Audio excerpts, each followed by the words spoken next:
Welcome to Cooking with Hilda one more time. And we have here again Dr. Juanita Albright, and she's gonna teach us how to do cinnamon rolls.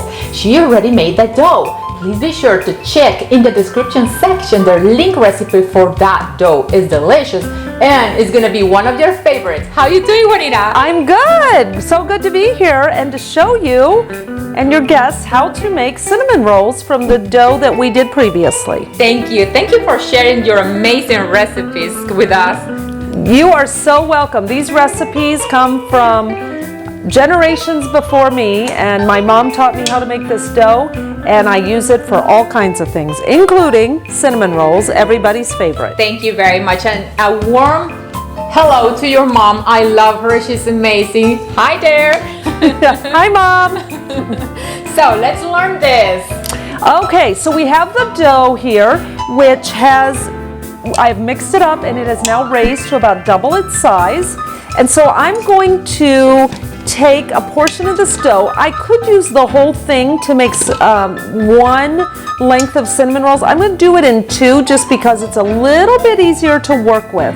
So we'll sprinkle a little bit of flour on the counter so that the dough doesn't stick to the counter, and then lay the dough out, and I just kind of form it into a little fat rectangle, sprinkle a little flour on top, and then I roll it out into a rectangle. Now, wish I could tell you exactly what size, but I just wing it. And so we just roll it out, and then I just kind of lift it up, loosen it from the counter. It's a little bit thick at the top, so we'll roll it a little more. And then I take melted butter and brush it onto the dough. And there's no measuring needed, just a liberal amount of melted butter. Next, we sprinkle brown sugar. And I just kind of sprinkle it onto the dough and then smooth it out. So it's fairly even. Again, no science to this. And you can put as much brown sugar as you like. If you want cinnamon rolls that are like some that you buy, you will use less brown sugar and more cinnamon. They tend to use a lot more cinnamon. Then we have cinnamon, and we just liberally sprinkle that on over the brown sugar. When that's completed, we roll it up from the long side, so we just roll it into a roll. And then I kind of pick it up, kind of squish it together a little bit, and use my handy dandy pastry cutter and cut the dough into rolls. Again, no real science. You can see about how long I made them. I'm gonna sit it into the pan, set it down a little bit, and just keep cutting. Now, the hope is always that at the end you have the perfect size roll to end with. That doesn't always happen, so we just make it work.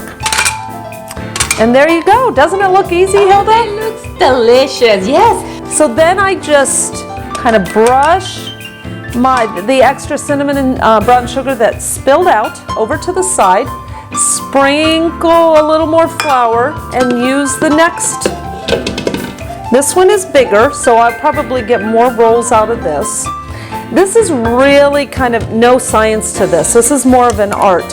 And so the number of rolls you get out of one batch really depends on how big you make them and if you've used the dough for anything else. I did use the dough previously to make about 10 dinner rolls. So I'm going to get a few less cinnamon rolls than I would generally. Yeah. I like the way you describe it. It's more like an art, and you enjoy yourself and feel happy when you make them. They're going to be better. Absolutely. And you know what? If it doesn't work out the first time, just try it again, because I can guarantee you that you can master this. This is not rocket science. This is a fairly easy concept. It just takes practice. As we have found out. Yes, you're right. And kids usually love cinnamon rolls, and there's nothing like waking up in the morning with that smell of cinnamon roll, fresh homemade cinnamon rolls at home. It has gotten to the point where if I had the choice to drive to the store to buy cinnamon rolls or make them myself, I would say it's easier just to make them myself.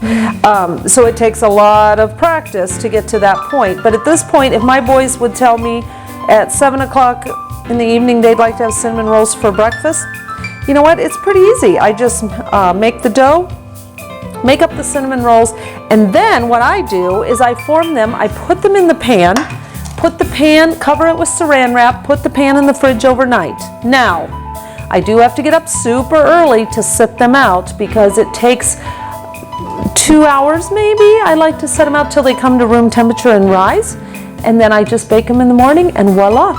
They have warm cinnamon rolls. And also, if you don't have, obviously, no one wants to get up at 3 in the morning to start making cinnamon rolls. Yeah. So this is the best way to do it. So again, we're just continuing with our brown sugar, cinnamon, and butter onto the base of the dough. And roll it up again. This one is longer. And again, as you can see, I'm just making it work. Okay, and then we start cutting. And these are going to be a little bigger because my plat of dough was larger, but that's okay. Everybody likes different sizes. And we need, okay. And there you go. You don't want them tight together because as they raise, they will enlarge. And so this is about perfect. They will fill this pan and as they bake, and we'll have delicious cinnamon rolls. For how long you say? What temperature you say we have to bake them? Bake them at 350. Again, I would bake them for about 20 minutes and then check them. If they're the color of brown that you want, lay tin foil on top and bake for another 10 minutes. If they're not quite as brown as you would like, continue baking and just keep checking them. Put the tin foil over the top so that you can get a total of 30 minutes baking without them getting too brown on top. And tell us, Juanita, what do you like to put on top of them? The best thing to put on top is a buttercream icing, which is absolutely easy to make. You take butter, powdered sugar, a bit of salt, some milk and vanilla, and mix up a wonderful fluffy creamy icing that goes on top and just melts down over that warm cinnamon roll. Remember, we're gonna leave Juanita's recipe for this topping in the description section. So here we are with these delicious cinnamon rolls that already rested and take until they reach room temperature, right? Correct. And what are we gonna do right now? Now we're going to ice our cinnamon rolls with buttercream icing. Oh, Juanita, that icing looks amazing. Just smooth the icing on in the amount that you prefer. Some people like a lot, some people don't. And there we are. Delicious. And they will be good for dessert or breakfast or just a treat with a cup of coffee. Oh, yummy.